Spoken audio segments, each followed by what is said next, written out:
Audio Unleashed.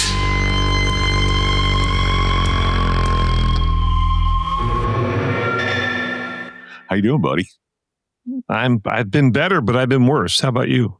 I guess I could say pretty much exactly the same. Good. I've been better and I've been worse, but hey, Good. I'm here with you now. That's all that matters. Yeah, we're off to a big 2026. Yeah, officially now. And is this our first podcast of the year?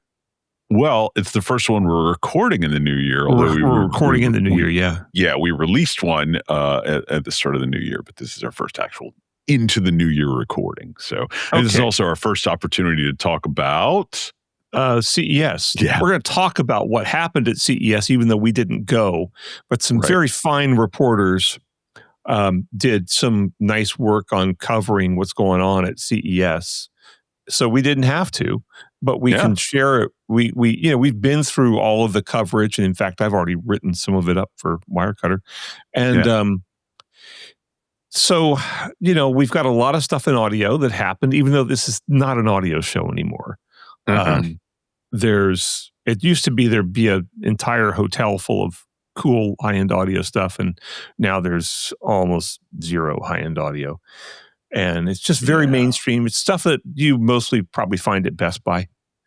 And, so that's fine. But there's still plenty of interesting stuff there. And we're going to talk about that. Yeah. And then we're going to segue into what? We are going to segue into another piece in John Darko's ongoing series. So this is the 6th in a series of 15 observations from 15 years of audio writing. So this piece in particular is called How Age-Related Hearing Loss Emboldens Hi-Fi Cope. And I have to admit to you, buddy, we didn't talk about this one before we started rolling tape, but this is that headline did not set me up for the article that he wrote. I was imagining something very, very different from that headline, and I gotta say, it took me a little bit by surprise. So I've got thoughts on this one, and I imagine you do too. Yeah. But sure. Basically, the TLDR is that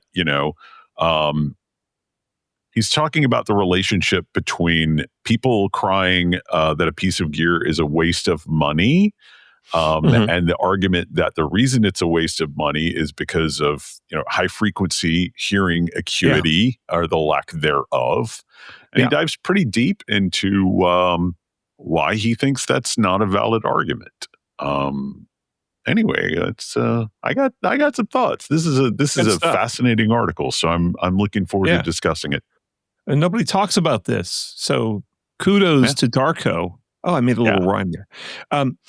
But then we're going to talk about the review that I saw in the Absolute Sound of the Arcam SA45 streaming integrated amplifier by Jason Methfessel. And I was just poking around. It came up in one of my social feeds, and I looked at it, and it's a typical Absolute Sound hostage video. Where it looks like somebody being held hostage, being forced to say things. But the guy, by and large, there's some stuff that struck me as weird in here, but by and large, I can't argue with a lot of what the guy said. And the thing that kind of got me clicking on it was the TAS thumbnail for the YouTube video was talking about, Class G amplifier and had a question mark. And you don't hear a lot of talk about Class G amplifiers, but you should. And because they're really common and it's a good technology, it's been around for 30 years and maybe no longer than that. And I thought, but there's a lot of confusion about it too. And he he kind of describes it, I think, pretty accurately. But there's a lot of confusion about the difference between Class G and Class H, Class D. Well, I have to say, some of that confusion exists inside my brain. So, well, yeah. And honestly, mine too. Because there's kind of a fuzzy line between the two.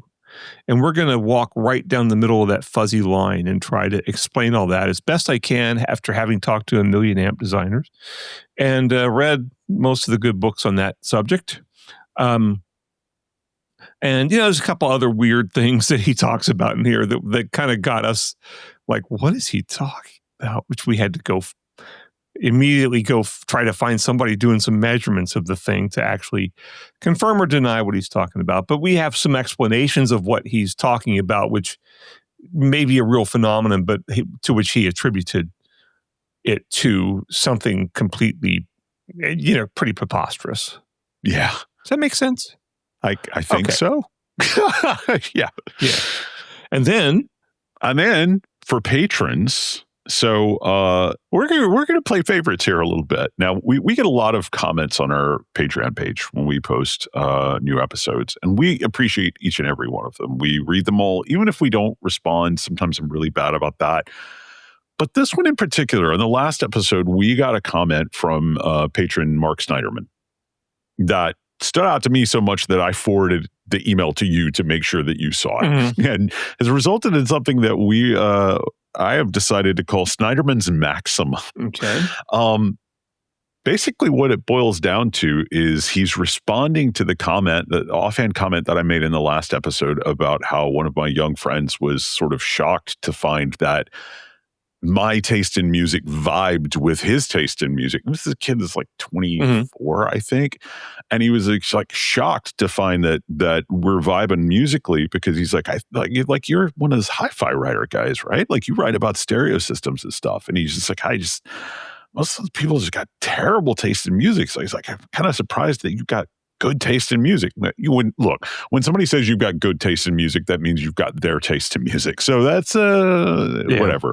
True. But anyway, Mark was not at all surprised by that. And basically he laid down a little test that he likes to give to how shall we say this? To basically separate the audiophiles from the music fans. And so we're going to read that entire comment for our Patreon segment, and we're just going to talk about it. I mean, there's just going to be this one comment alone is, I think, going to give us an entire, we could probably make an entire episode about it, but we're going to do one segment about it. So, hey, if you want to hear that, go give us $3 and become a patron. Yeah. And then maybe one day we'll respond to one of your comments on a segment. So, hey, can I mention something real quick? Abscess Murphy.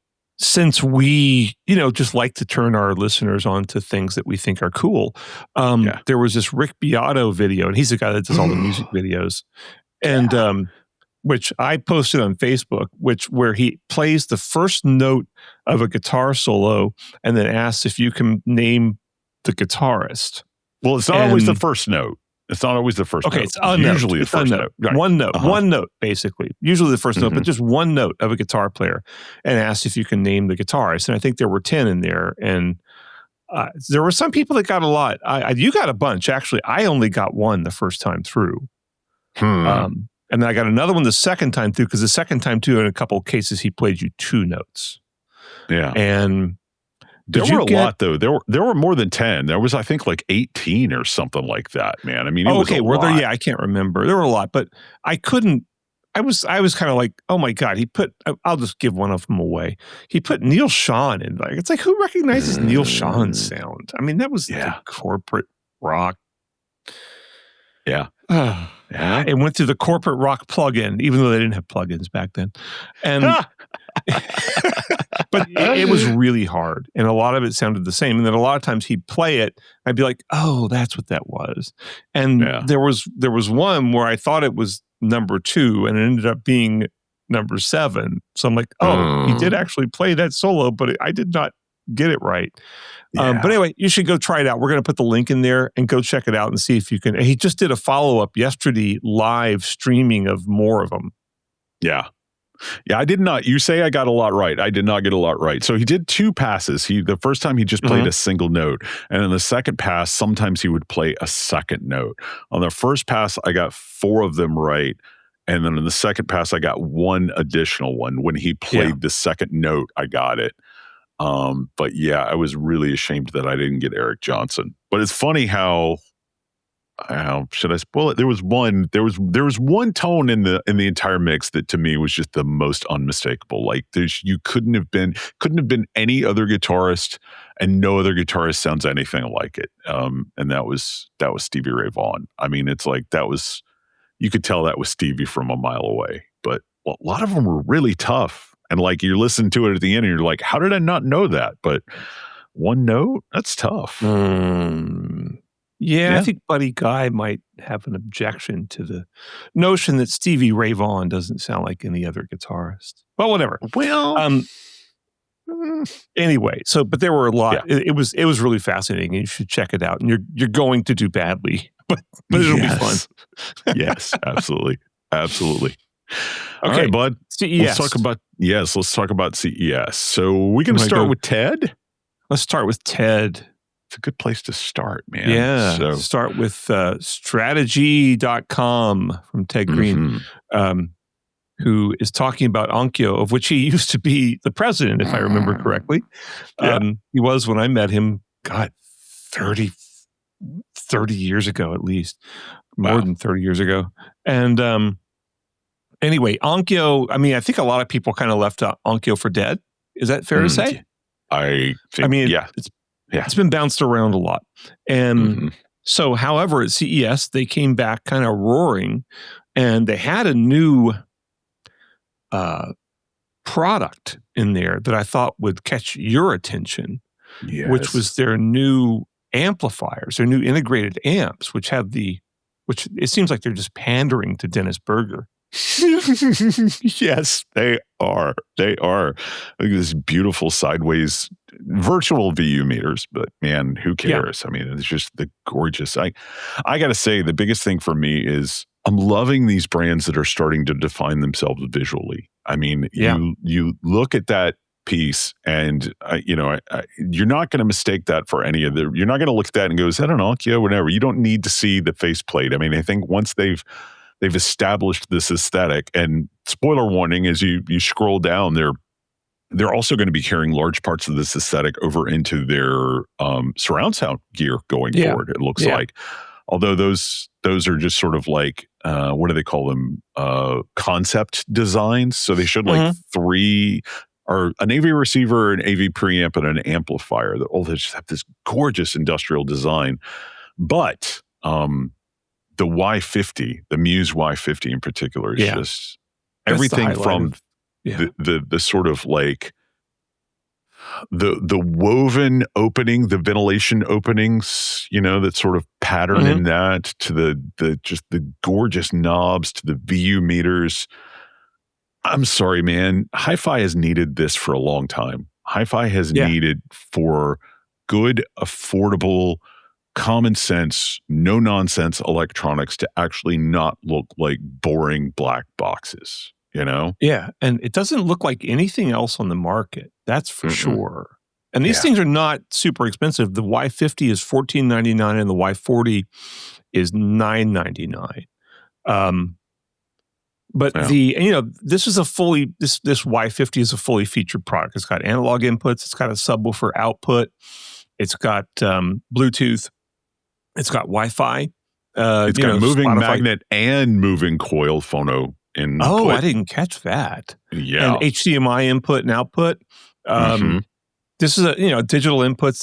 This is kind of like an all-in-one product that does everything you'd want it to do, and it's not expensive. I mean, it's very impressive. I mean, I can't believe they did this. This is a hell of an achievement for them, and it's not something anybody expected. I mean, I kind of thought if they appeared at all, they'd just be trotting out some old stuff. But anyway, and we should skip to the Klipsch stuff too, because Klipsch and Onkyo are, I guess that's the same company now. It's under what's it called? The Premium Audio Club or something. I don't know. I was really hoping you wouldn't ask me that, because I don't care. But anyway, it's under the same management now, at least in the U.S. And there were some new Klipsches that I heard I'm told were good, and they're powered, and they have Dirac, which you're an expert on. I am not. And supposedly they have Atmos, which is in a 2-channel speaker, is kind of weird. Yeah. This is a powered pair of speakers left and right with an amp built into one of them, I assume. Mm. And I've tried. Oh, I have not tried this. I've tried their all-in-one speakers, which are lower price, but they're actually really good. They're a wire cutter pick, Yeah. but they have similar design cues and everything. But Yeah. these are nice, and the fact that they have all this technology built into them, I think, is pretty exciting because you can plug a. I assume it has an HDMI input if it's got Dolby It Atmos. does. HDMI So you can in plug your, and out. Yeah. yeah. So you can plug your TV into these things Mhm. and get Dolby Atmos, and it has, actually has a virtualizer in there to create the virtualized height channels. Which, Mhm. wow, this is a product that I would look at and go, that might be of interest to me. And we should say these are not just powered; they are active, and they have got all sorts of really crazy connectivity. Man, they've got an Ethernet input. They also, I think, they use an RJ45 for the connection between the cabinets. They got subwoofer output. They've got optical in. They've got balanced XLR or TRS inputs. Mhm.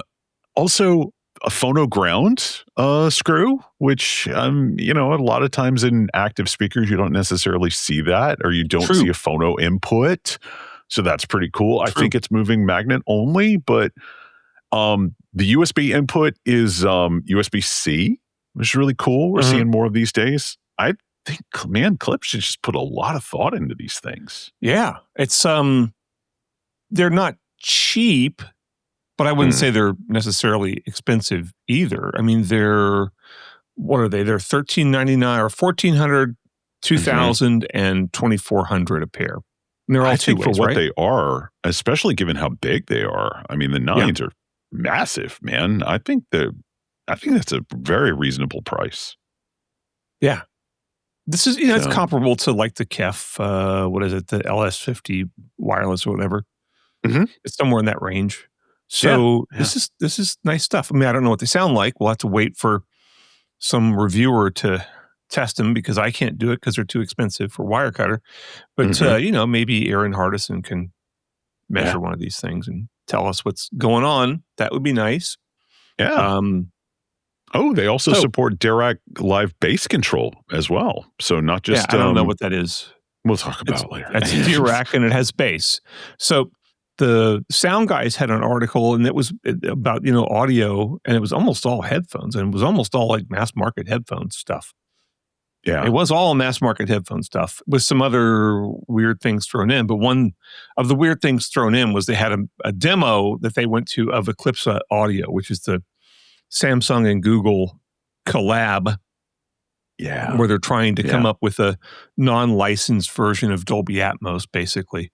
And, for quote unquote immersive sound. And these Sound Guys know what they're talking about, and they heard it, liked it, although, it's immersive. I mean, I don't know. The fact that they're making this available to YouTube creators. Hey, we're YouTube creators. That's true. We are. But, maybe that'll have some kind of impact. But the only problem is to experience spatial audio through headphones. Well, okay, fine. But like to do it through speakers, you got to have a bunch of speakers, I guess. And you can do it through two speakers like Klipsch did. But how good is that going to be really? I don't know. And, frankly, we can already do spatial audio. We've done it before. So I just discovered something that I didn't know as a result of this Sound Guys piece. So I glossed over it earlier when we were reading, but I was rereading as you were talking just now. And they say what really got us excited was its open source nature. No licensing fees means that we could see this tech everywhere soon. And me as well as anybody does, I'm a pedantic asshole. And I was not going to let the whole open source thing slide. I'm like, is this open source? Probably not. If it's open source, where's the GitHub? I just pulled up GitHub. Buddy, this is open source. Like we could go download the plugins for this ourselves, man. I mean, they legitimately went open source with this thing. I'm going to link the GitHub page in the show notes, but wow, cool. Anybody can use this. We might need to try it out with some music at some point once we start doing that again. But I got to say, I have tried, I worked on this project with David Chesky, 2 years ago? Yeah. An immersive headphone sound demo and test album.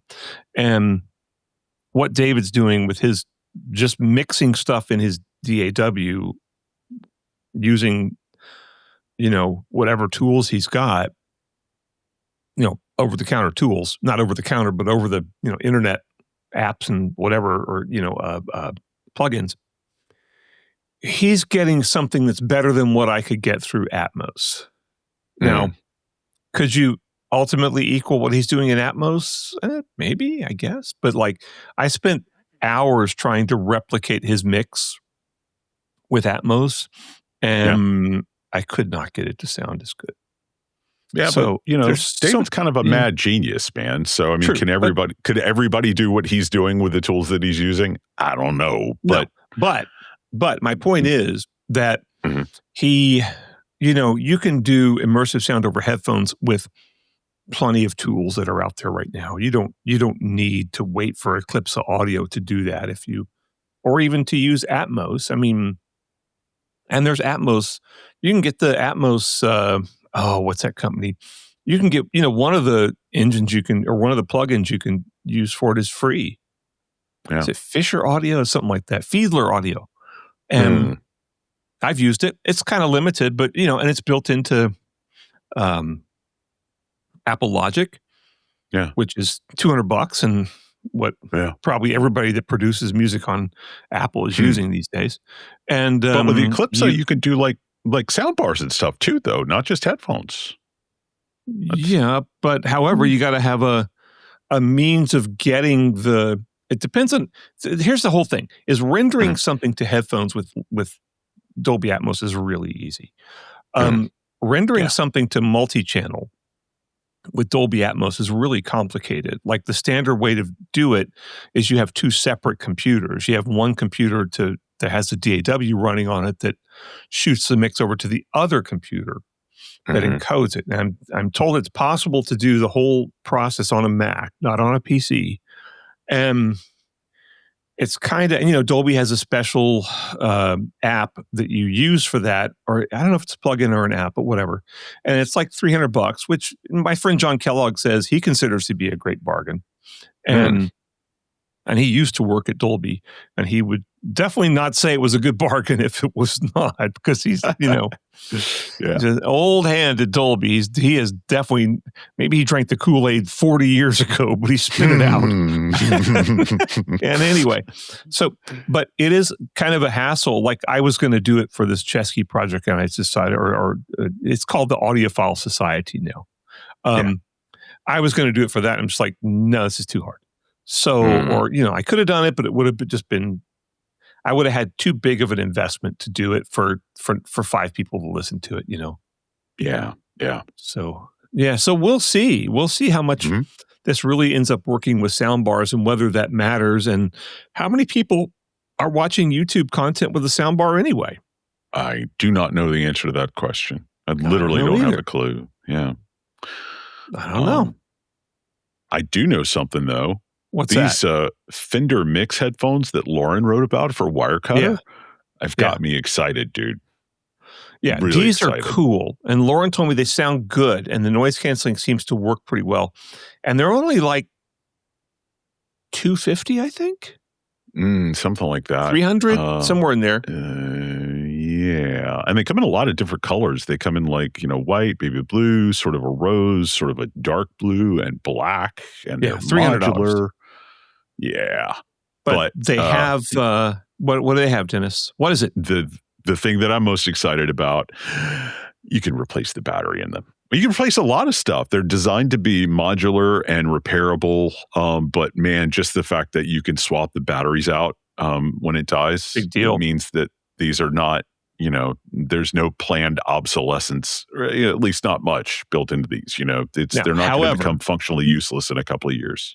True. I got to point out, though, Hmm? with a lot of the stuff where you can, replace the battery, the replacement battery has to be available. And when the battery runs down in 3 years and is on half-life or whatever, and you want to replace it, is the battery still going to be available, or is it an industry standard battery? Well,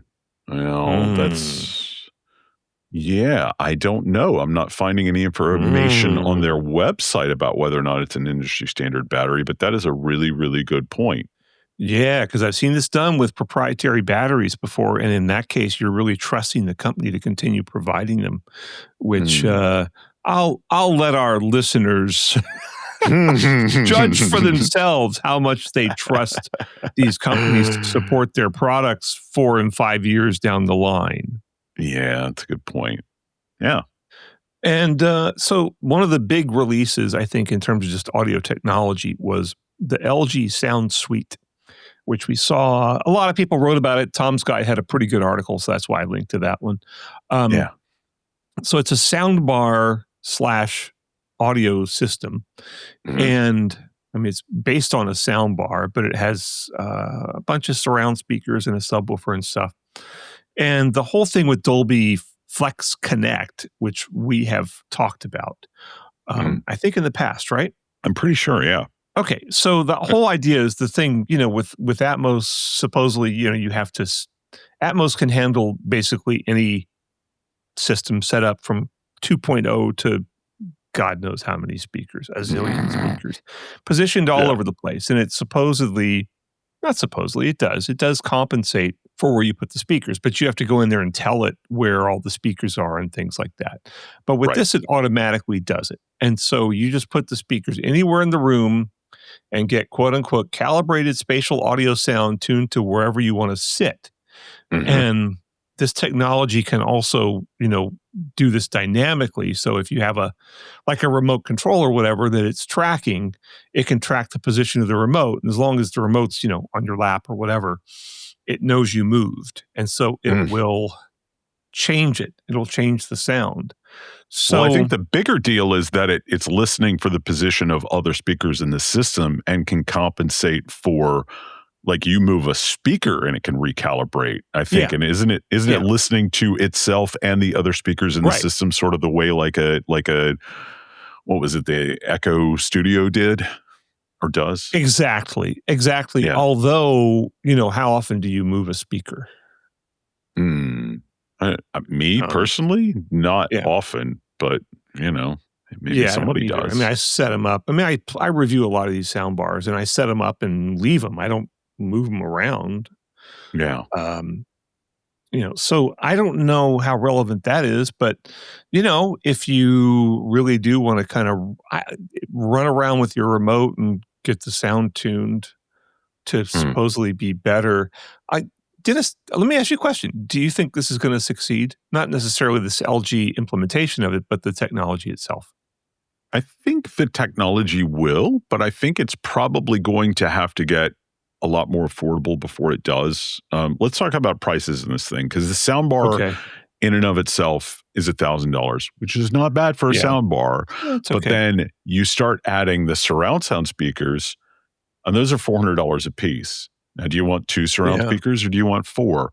Well, okay, that starts racking the price up. Then you add the subwoofer, that's $600. So the cost of the system that they were discussing here was $3,000. I could build a heck of a surround sound system for a lot less than $3,000 that, granted, doesn't have these features. But I think once you start getting this down into the more affordable stuff, especially do you think Vizio is going to pick this up with their soundbars? I think if they do, that's when people are going to be like, oh, that's when normies are going to start talking about it when Vizio puts it in their technology. That is my experience dealing with normies. So, yeah, I don't know. And of course, Vizio is really big in soundbars, and they are coming back with new products. They did show people kind of, Vizio got sold to Walmart, and their product development kind of fell off a cliff for a while there. But they are back at it, and they showed some stuff at CES. Of course, we weren't there, so we didn't see it. But I have one of their new sound bars now, and it's $250 and it's really good. And it's a full 5.1 soundbar with wireless surrounds and the whole schmear. So yeah, I just kind of, but they're pointing out in the Tom's Guide article that it takes, 30 seconds for it to recalibrate itself. And, I just wonder how much anybody cares. I don't know.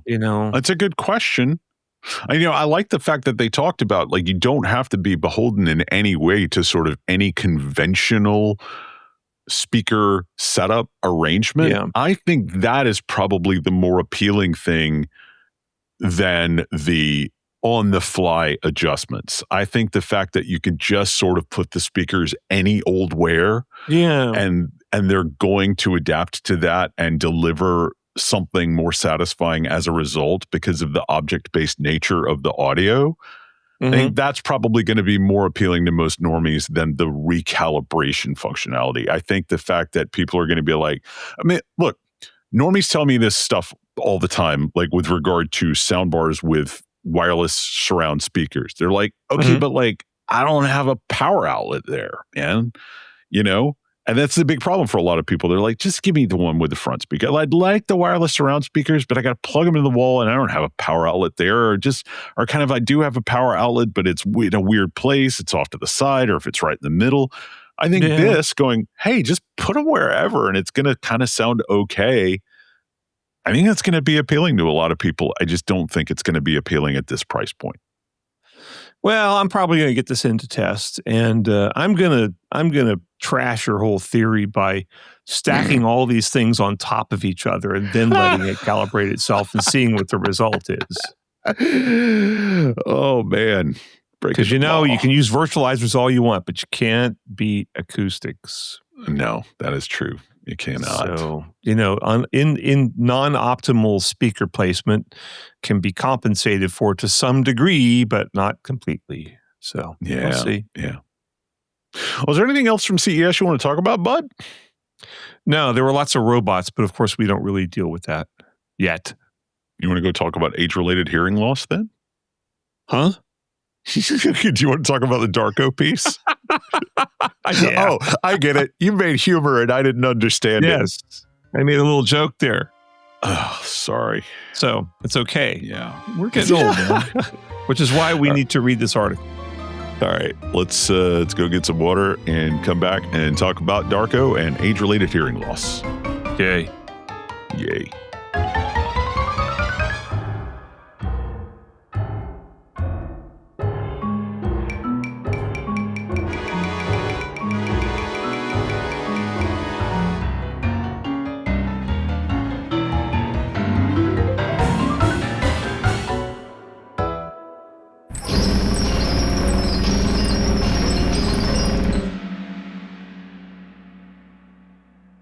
And welcome back. This is Audio Unleashed.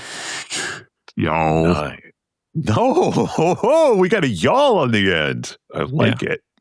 A little extra Southern accent there. A little Southern flavoring. Yeah. So as I said in the intro, this time around, we are talking about another article. This is the second of these John Darko articles in a row that we've discussed, but this is part 6 in his 15-part series about observations from 15 years of audio writing. This one is called How Age-Related Hearing Loss Emboldens Hi-Fi Cope. And as I also said in the intro, reading that headline, I was not expecting the article that we got. Were you? No. Well, a little bit. I was kind of like, okay, what's he saying? All right, he's saying that like if you lose your hearing loss, you're not as discerning about the differences among audio components, and that's right. That goes straight to all the Harman research, right? And the Canadian research, the Floyd Toole research, basically. So I kind of thought he was making that point, but his point goes a lot deeper, and it's a lot more useful here. It's a very, very, very useful point because the thing he's talking about, we hear or we see all the time on the internet, just constantly. I have to say, I don't. I don't see a lot of this exact argument. And let's just say what the exact argument is, because, he's talking about nothing brings out the finance police faster than a review of anything north of €2,000. Their complaint, spending that much is pointless. Why? Age-related hearing loss. And then he quotes, waste of money, they cry. We can't hear above 12 kilohertz at our age. I've never seen any older person be like, I can't hear that, so it's irrelevant. No, it's more like they're often like, these young people don't know how to listen, And a lot of the people that I see making arguments like that probably can't hear above 8K anyway, right. So this is very, I don't know. I haven't heard anybody making this argument that it's a waste of money to spend that much on gear because I can't hear above 12K. I don't hear these people referencing their own hearing loss much, to be honest with you. I see this all the time. Guys really? for 60 years, whatever, they're like, oh, well, I used to be into all that stuff, but now I can't hear above 12K or something. And, so it doesn't matter. And Darko makes a really, really strong case here for why it does matter. Yes, he does. And why, and, Floyd Toole makes the same case that, the fact that you can't hear most of the upper octave of treble has very little, it makes you a less discerning listener. Like, they try to, at Harman, they try to weed the people out that have hearing loss above X number of dB. I can't remember what it is. And, but what frequency? Because they're not as discerning listeners. I can't remember, but, they're not as discerning, but they like more speakers. Basically, they as opposed to the people that are younger, have better high frequency hearing and are pickier about speakers, right? And headphones too. But most of what we consider to be sound quality is not above 12 kilohertz. I mean, there's not that much content, as Darko points out. There's not that much content above 12 kilohertz. I mean, as he's saying, a violin's highest overtones might tickle 16 kilohertz. I don't know. Actually, that might even be a little high. A piccolo at full shriek can push towards 15K, I think. So, I mean, the top note of a piano is like 4,300 hertz or something. So if you figure you're hearing second and third and fourth harmonics, you're getting up there into maybe 16K. But honestly, there's not so often with these really high frequency sounds like the top notes of a piccolo, the top notes of a violin, top notes of a piano. There's not a lot of character to those sounds anyway. Yeah. Let's think about it. The top note of a piano, the middle C of a piano has a big, rich, resonant sound, even on an upright, right? On even a grand piano, you hit that top note, it just goes dink. Right, and nobody's hit that top note, man. Rarely is that used when in they any run their finger along the composition. top of the board, like Liberace, right?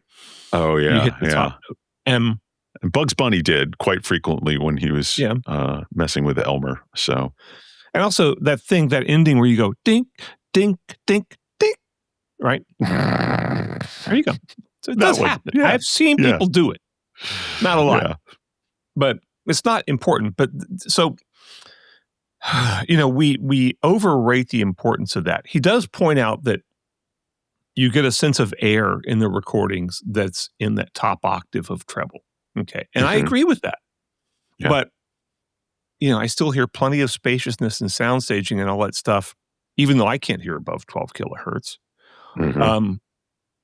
And so I think that, if you look at, he also talks about how, you get into like the voice range, which is really the critical thing. That's what our ears are most best attuned to, because for obvious reasons, we have to talk to each other and collaborate and decide to build a fire together or go hunting together or build skyscrapers together or whatever it is we do.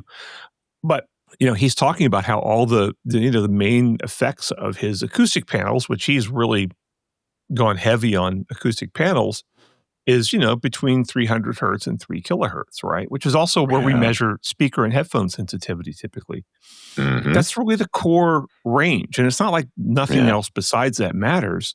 But he points out room correction software. It's doing most of its work below 300 hertz, right? Yes. I really love that he made that point. And he made it in a he made it in a way where it's just like super easy to understand why it's important and gives concrete examples. There's no, he's not doing the guru thing here where he just makes a pronouncement and he's like, trust me, because, I like, he's helping you understand why the range from 20 hertz to 300 hertz is so important and why it makes such a huge difference and why DSP can help, in a very concrete and tangible way. That's one of my favorite aspects of this article. Yeah. I also think he does a good job with explaining, like, at least to him, why high res matters with regard to moving the filter up way out of the audible range, because these filters aren't, we can call them brick walls. They're not brick walls. There is a slope to a degree, no matter how steep. And he's talking about, with high res stuff, you're moving your reconstruction filter up to, 44 or 48 kilohertz or even 96 in some instances, instead of where I've seen DACs that are doing Redbook audio that start rolling off around 10K. So you're not going to get that with high res. Yeah. So there's a valid case for high res. I mean, I'm not excited about it, and the listening tests are a little bit, maybe under certain circumstances, but I don't think it's important at all. I don't think he thinks it's important. No. But the thing is, though, I think I'm talking about speakers and headphones here. Okay. Products where there's a clear difference. And, these products have different responses and different sound qualities. With amplifiers and things like that, there's always the old thing. Well, as long as I can remember, people say, by the time you can afford a good stereo, you can't hear the difference anymore. That is just dead wrong. That is completely wrong. Now, with products where there's not a scientifically demonstrable audible difference, okay, like generally speaking, amplifiers, cables, things like that, right? You could say, well, it's wasted on if you can hear above 12K, but it's wasted on everybody. Yeah. Those young listeners cannot distinguish between those products either, at least not that I'm aware of, and except in a few rare cases. Yeah. But I'm so glad he wrote this. It's the first time I've ever seen anybody actually express this anywhere near this way, or even bring up these points, Yeah. It's just been this sort of accepted thing in audio for so long that, by the time you can afford good gear, you can't appreciate it. It's just wrong. And, I'm so glad that he brought this up. I think it will probably go unnoticed. And, he's doing this big series. I don't think this is John Darko. It's not going to go unnoticed. I mean, I think a lot of people notice everything Darko says. Yeah. Well, that's true, but it's the 6th in a series of 15 observations from 15 years of audio writing. And I read Darko pretty regularly, and I was unaware of this series, and this is already episode 6. Well, we talked about the 5th one last episode, I think, or maybe I can't remember everything. That's the thing. You got too much important stuff in your brain to be focused on such details, man. I can't remember above 12 kilohertz. I love it. I tell you one thing I take away from this Darko piece, man. I really want to hear that Feo DAC that's in the header image, that R2R tube DAC.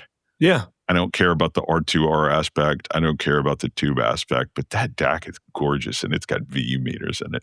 Well, review it for Soundstage. Yeah, I think I'm going to have to. I'm going to have to get that puppy in. That's beautiful. It's not that expensive either, is it? It's like $250 or something. Yeah, it's really not bad at all. It looks cool. I gotta tell you, off topic, but I'm loving this whole inexpensive hi-fi stuff by Feo or whatever they're pronounced like. And we were talking about Fosi Audio before we started recording. Yeah. And a lot of these companies are just doing really cool stuff for very affordable prices that performs well. And you can read the measurements on whatchamacallit, Audio Science Review. Is that what it's called? Yeah. I mean, he measures these things. It's like a lot of them measure great. Yeah. Yeah. And it costs like Absolutely. nothing. And I've measured a lot of the amps for Wirecutter, and yeah, there are some cheapies that are pretty wretched, but a lot of them, they're like, okay, 50 watts a channel, and you measure it, it's like 50 watts a channel at, half a percent distortion or something, maybe even a little better. And this is inspiring stuff, and we keep complaining about how expensive all this gear is, but boy, there's probably never been so much great cheap gear. Yeah, absolutely. So all right, buddy. Well, I think we've strayed far enough off the topic. That's probably a sign we're done with this article. You want to go get another drink of water and come back? What are we talking about? Oh, talking about hostage videos. Yes. Hostage videos. All right. We'll be right back, y'all. Okay, Dennis. We'll be right back. To make it more convincing, you've got to read it off a sheet of paper. That's the only way it's going to be believable. We will be right back, and this is Audio Unleashed. Nice. There you go. You nailed it.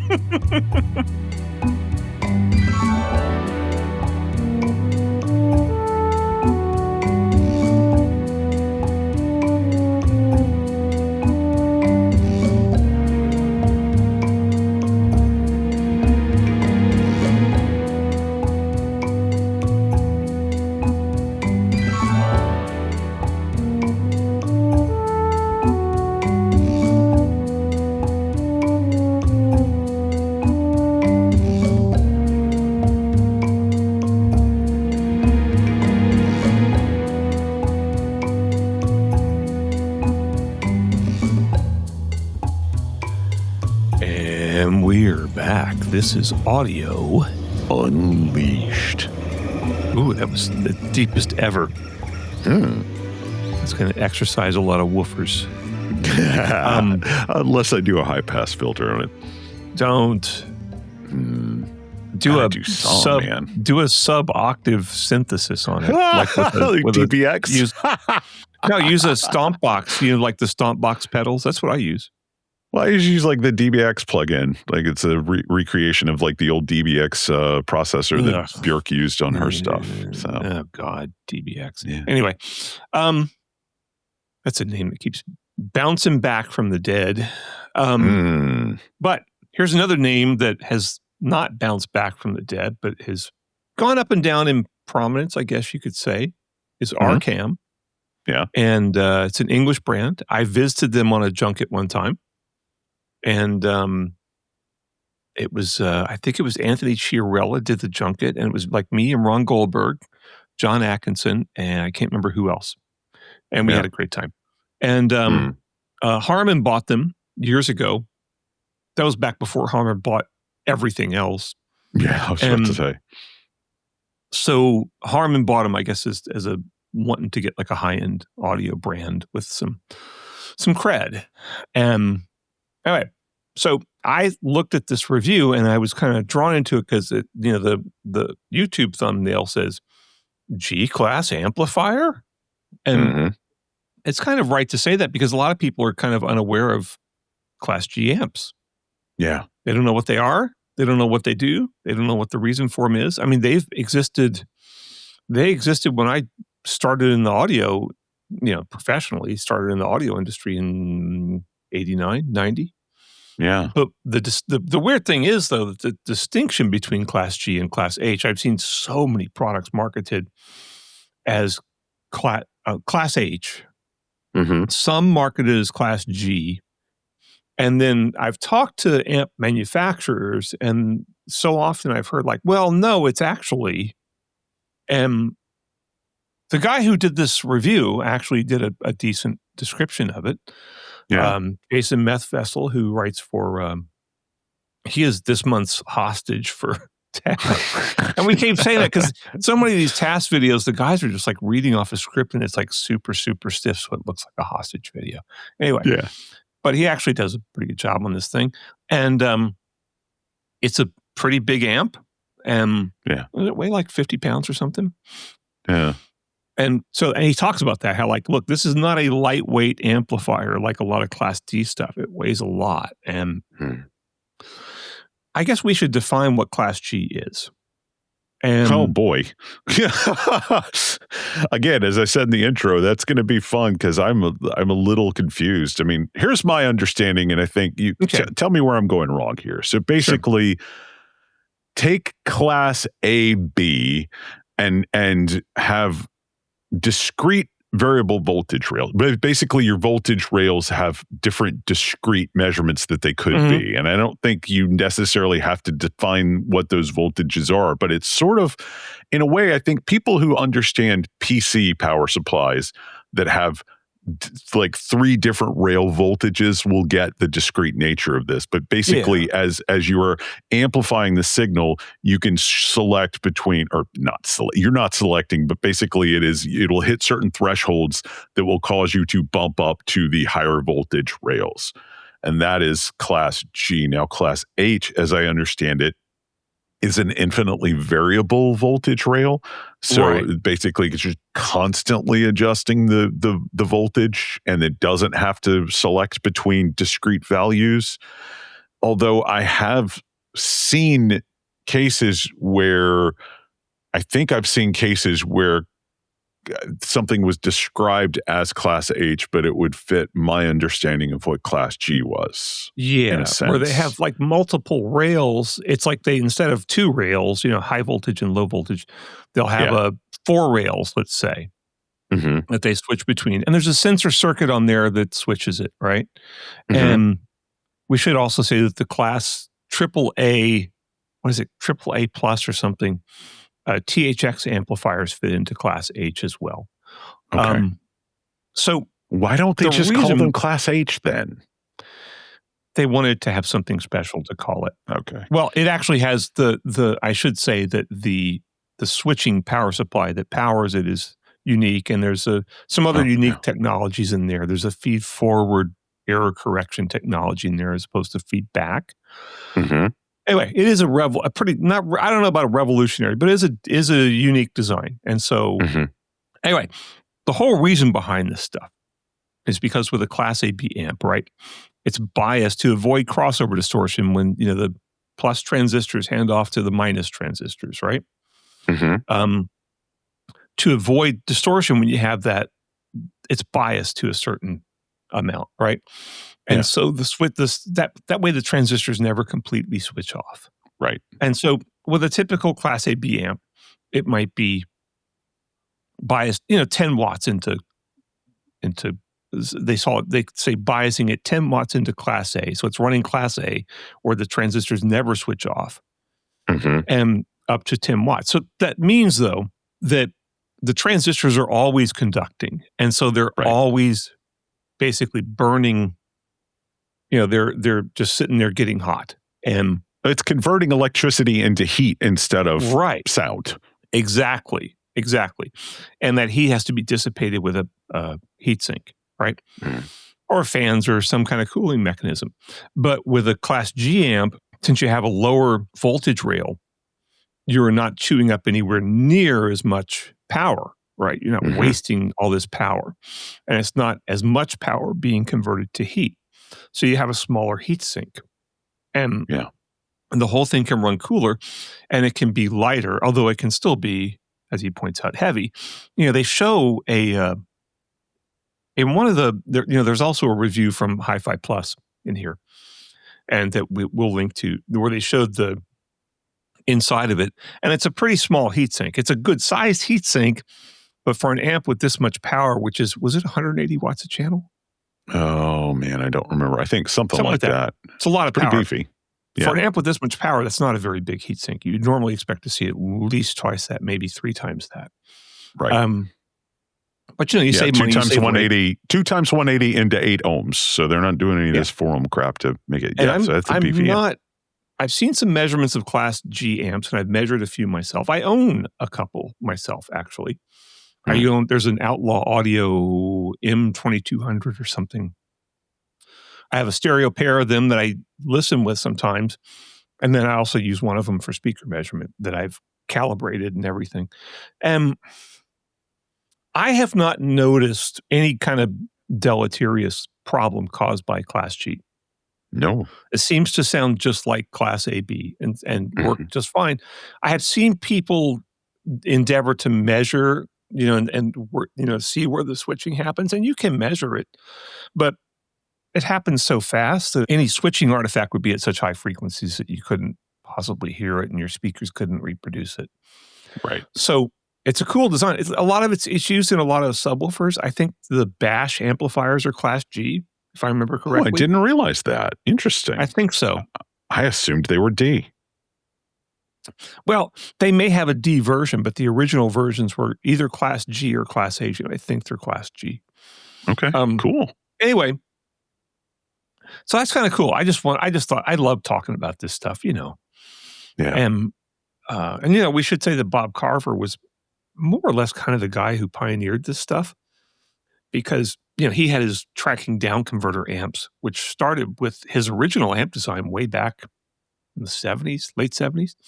Mhm. And no, I shouldn't say that. He had phase linear, and then he started the Carver stuff, which his first one was that cube amp thing. And it put out like 300 watts from a little tiny cube. And I guess it was tracking down converter, but I don't know if he actually had continuously variable or if he had like 4 different rails. But anyway, so this has been around a long, long time. I remember seeing ads for that when I was in college, and that was 79 to 83. So yeah, I think my only experience with Class G stuff is Arcam stuff. And I think that like the first stuff I heard was probably right before or maybe a few years before the Samsung acquisition. But I wanted to say though, on a completely unrelated, a somewhat unrelated note, I just wanted to talk about the look of this Arcam stuff as well, because we were talking earlier about the look of the Onkyo stuff.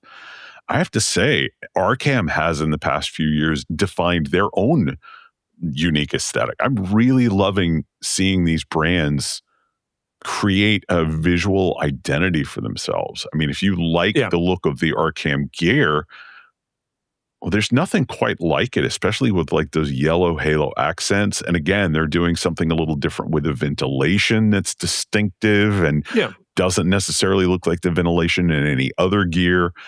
I mean, look, is this going to save hi-fi insofar as hi-fi needs saving? No. Is this going to make it completely and utterly mainstream again? No. But is this the sort of thing hi-fi has needed for a long time, in my opinion? Like really distinctive visual design, that, I mean, look, it's back in the day, we had, Dieter Rams designing, transistor radios, right? Other than Apple stuff, it's been a long time since this consumer electronics stuff that we interact with on a regular basis had any real design flair. And I'm loving the flair that we're seeing come back into vogue with the Arcam stuff, with the Onkyo stuff, with the newer Marantz stuff, with the newer Denon stuff. And I really hope that trend continues, because this is stuff that you wouldn't mind seeing in your living room, Yeah. And we should point out, this is a streaming amplifier. It's got a big giant display screen on the front that shows you your cover art and all your metadata and all that kind of stuff. It's got an HDMI input, so you can use it like a soundbar or with a couple speakers to make it work kind of like a soundbar. I did have a couple of things I wanted to point out in his review that he does talk about how he's listening to this amp and how Arcam, which is now part of Harman, quote unquote, took the work of Dr. Sean Olive to heart.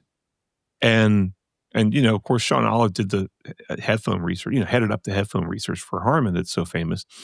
And, they found that, having some increased bass levels is generally desirable for most listeners, right? And he's saying that they took the work of Dr. Sean Olive to heart and they increased the bass response at louder levels, which would be somewhat equivalent to the old style loudness controls that they had. Right. And so I went and looked around to see, I'm like, okay, wait a minute. You're telling me that they boost the bass when you turn it up? I'm like, well, it's possible. I mean, it was done on receivers decades ago, but I really doubt that Harman or Arcam would do that. So I went over to Hi-Fi News Review, and they have some measurements there, and they're pretty their measurements are really minimalist, and Mm-hmm. it's kind of frustrating to me because, this is the same company that owns Stereophile, and John Atkinson's measurements are so great. And I'm sure these guys could do that, but they choose not to. And it's just basically like a whole bunch of numbers they throw at you with a couple charts that are frankly hard to read, even for me, and hard to gauge the importance of. And however, this thing's apparently flat. And it's, plus 0 minus 0.17 dB. However, typically when you measure frequency response, you do it at, some low fixed level, like, I usually do it at like 1 watt, right? Mm-hmm. Yeah. Which is going to be 2.83 volts into 8 ohms. Some people might do it at, I think I've seen people do it at 10 volts. It's some modest level, not some crazy level. But so it's entirely possible that this measurement missed this, all right? And that there is some bass boost here. It's just that it seems extremely unlikely, especially when this is a $5,000 amp. So it's going to be the purview of the high-end audio people. But, John Atkinson would not miss that. I don't think he would. And I'm looking at RKM's product listings, and I'm thinking if they had any sort of feature like that, they would indicate it in some sort of flowery language or something like that. Probably, yeah. And but I had an experience like this because there's this cheap Sony receiver that's been out for like a decade at least. It's like $150 or something, and I measured it for Wirecutter, and I measured it my usual way. I measured the frequency response at 1 watt or something. And then I measured the power output at 1 kilohertz. Okay. But Amir at Audio Science Review measured it and found out that once it approaches its peak power level, it actually dropped the bass response by like a couple of decibels. Just so it wouldn't blow up, so it could get a higher power rating, right? And is this audible? Probably not, but he did find it and I didn't. And then I saw his review and I'm like, ooh, I missed that. And I went back and checked it and he was right. Once I changed my measurement methods, but probably it's a good idea to do power compression. Yeah. With measurements with amplifiers, which is where you measure the frequency response at different levels of output and see if it droops. Right. Yeah.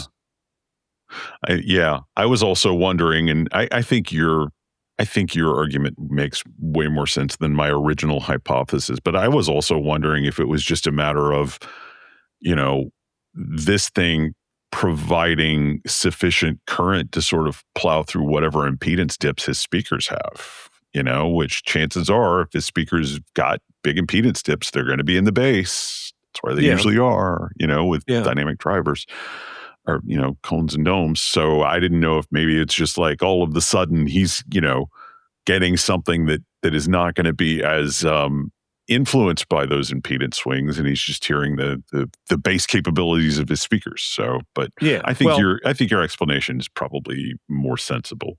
So what happens is it takes more power to reproduce bass than it does to reproduce treble, right? Because you're moving this big giant woofer back and forth. And the sort of,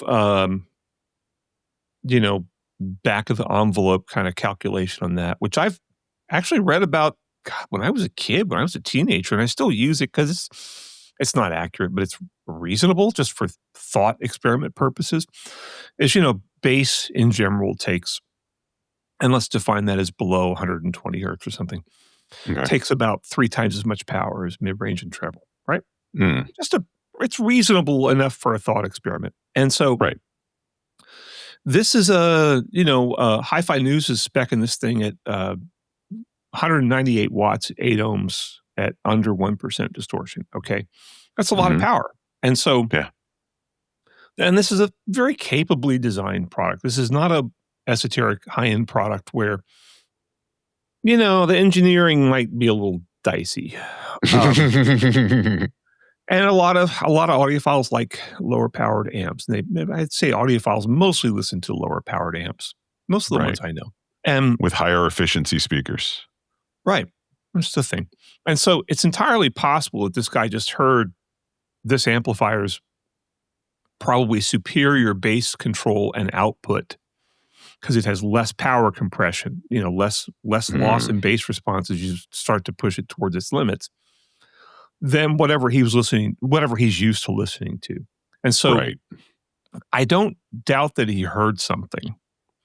I just don't think his explanation is plausible. Yeah, I think it's very unlikely. I just think that RCAM would probably be, they would have that on the home page for this amp if they were doing some sort of dynamic EQ, which, and again, it's like if they were using Odyssey for room correction in this thing, which they're not, Odyssey has their dynamic EQ, which will change your curves based on the volume level, but Dirac doesn't do that. So and that's a perfectly fine thing to do as long as you can switch it off, Yeah, absolutely. But it's just, I don't think that they're applying the Harman curve to an amplifier. No. It's extremely unlikely. I hope Sean Olive's listening to this. Yeah. He's probably just like, oh my God. Then he has to go read this thing. He has to post it. He has to watch the video, man. There's nothing to read. It's a video. Remember, it's a hostage video. I forgot. Hostage video. Yeah. Anyway. Do you have anything more exciting to say about this amplifier? I do not. I'm ready to do some credits, buddy. Me too. Yeah. Me too. So it's my turn to mix and master and edit and all of that good stuff. Yeah. So I drew the short straw in the new year. I didn't talk to you about music, but I have. No. I've been thinking a lot lately about our friend Michael Gaughn because recently there have been some developments with his estate, and he's been on my mind a lot lately. And we actually got his remains, and he's going to be his ashes are going to be scattered at Walden this spring. So all of that is happening, and he's been at the forefront of my mind. So I was wondering if you would be okay with me using some of Mike's music again for this episode. Of course, crank it, man. Yeah, nice little tribute to Mike. Again, like I said, he's on the forefront of my mind. Any credits you want to do? Anybody you want to shout out? Well, you might remember that this is a Butterburger production. Oh, God. How did I forget? It seems to have slipped your mind. It did slip my aging mind. Yeah. That's another bit of that data above 12 kilohertz. Yeah, I was about to say. Yeah. And hey, I got a shout out here. We haven't had a lot of guests on, but people like it when we do. So if you have a guest that you'd like to have us on, that'd be great. But we do have a rule. We don't have manufacturers on here to promote their own products. Yeah, that's a good point. They got to just talk about audio. Yeah. Because then it's just like, boring, blah, blah. My headphones have blah, blah, beryllium drivers. And, we find that the beryllium is so much more airy and blah, blah, blah, blah, blah, blah, blah. So, have some people who are fun, who can talk on a microphone and be entertaining. All right. Well, everybody, as always, we appreciate each and every one of you. But patrons, stick around. We got one more for you. And not only that, but the topic was provided by a patron. So this is going to be like patron overload. Excellent. Thanks, everybody. Bye.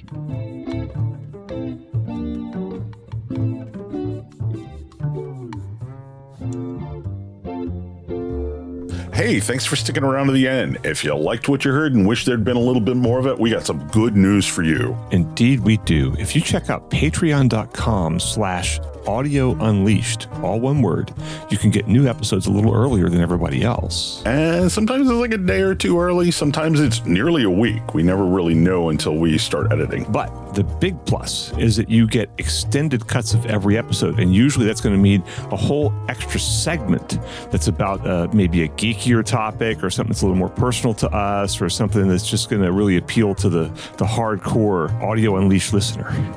Yeah, what it boils down to is if you're somebody somebody who would support Audio Unleashed on Patreon, we're going to make sure the bonuses to every episode are really aimed straight at your interests. Yeah. And so if you want to hear these segments, you can subscribe to our Patreon for $3 a month, which is less than I spend every single day on my cup of coffee when I go to Starbucks to write my boring articles. Yeah. One more time with that URL, that's patreon.com/Audio Unleashed. Or Audio Unleashed. Yeah. Thanks. Thanks, everybody.